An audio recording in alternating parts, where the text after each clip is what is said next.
100.9 and 107.7 Country and Community in Richland Center. Here's your Daily News Roundup. For Civic Media News, I'm Connie Fellman. A child is dead after being hit by a car in Taylor County. Authorities received a report of the incident earlier this week in the town of Aurora. An investigation shows a vehicle traveling northbound hit the 8-year-old when they stepped into the road to check the mailbox. The child was pronounced dead at the scene. The driver and other people in the car were not injured.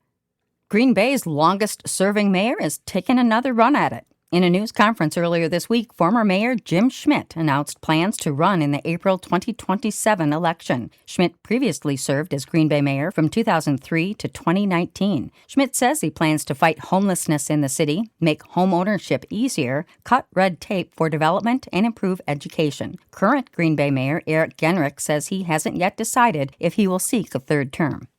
A new ordinance proposed to the Winnebago County Board is looking to stop the expansion of license plate reader cameras in the county. The ordinance asks the board to pass a law that would reduce law enforcement's access to the cameras. The proposal says the cameras would only be allowed for parking enforcement, access to controlled areas, and way stations, with data being deleted after 90 days. Winnebago County Sheriff John Motz wants to keep his department's 15 flock cameras, adding the tech has helped track down carjackers, child exploitation suspects, and more. The proposal is set to be reviewed by the Winnebago County Board's Judicial and Safety Committee.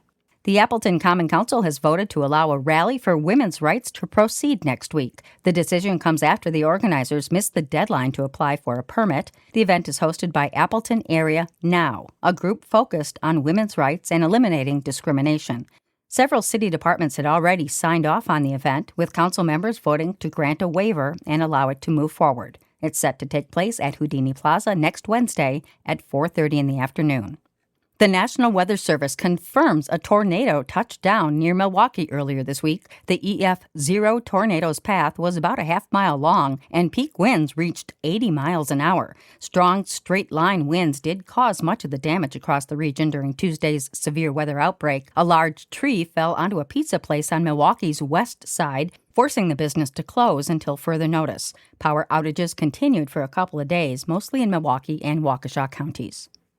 A number of law enforcement agencies in western Wisconsin are warning residents of an ongoing phone scam. According to a press release from the Dunn, Trempealeau, and Buffalo County Sheriff's offices, residents have been receiving calls from scammers who claim to be members of law enforcement agencies, requesting money to have a family member released from jail.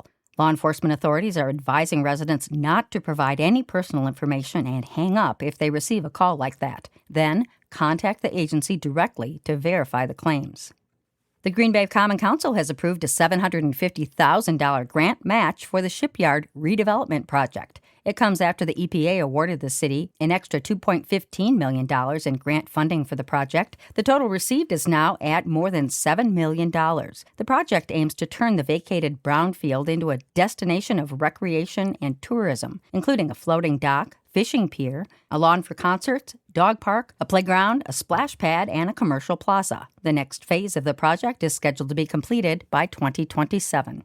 The City of Wausau's Plan Commission has approved a conditional use permit for an assisted living facility in downtown Wausau. The facility would complement Grant Place, a 70-story 55 and older apartment complex being built on the former Grable site. The facility will have 25 units and be built at 151 McKindo Street. And that's your state news update. I'm Connie Fellman for Civic Media News. Brewer baseball this afternoon. Hi, I'm Mike Clemens with sports, where the Brewers have a late afternoon start against the Atlanta Braves. Jacob Mizorowski on the mound for Milwaukee. The Crew with a 7-4 win over the Mariners yesterday to take that series 2-1. NFL Packers tonight in Denver against the Broncos. GM Brian Gutekunst says he's excited to see running back Marshawn Lloyd off to a good start this camp after 2 years of injuries. You know, when players miss time, that's tough. That's tough on these guys. They're young guys, and they want to be out there so badly. When they get out there and they're playing football, they're usually at their happiest. He's doing a great job with his opportunities. I think he's got a chance to help us this year. In Madison, Mike Tressel asked where the Badgers' defense has improved this year. You know, I feel really good about the front four in terms of depth. I think we can really keep them fresh, which is critical. I mean, it's great to be bigger and stronger and longer and all that stuff, but if you're tired up there, you know, fatigue makes cowards of us all. That's Badgers defensive coordinator Mike Tressel with Sports on Mike Clemens. Mostly cloudy today with a chance of a shower or thunder shower. Our high in the upper 70s to near 80 here this afternoon. Tonight, becoming partly cloudy. We're going to drop into the mid to upper 50s. And then tomorrow, mostly sunny with a high in the upper 70s. I'm meteorologist Sean Cable. That's your news roundup for Richland Center from WRCE and WRCO. Find more news anytime at WRCO.com and WRCE.FM. Subscribe to this podcast on Spotify, Apple, or wherever you find your podcasts.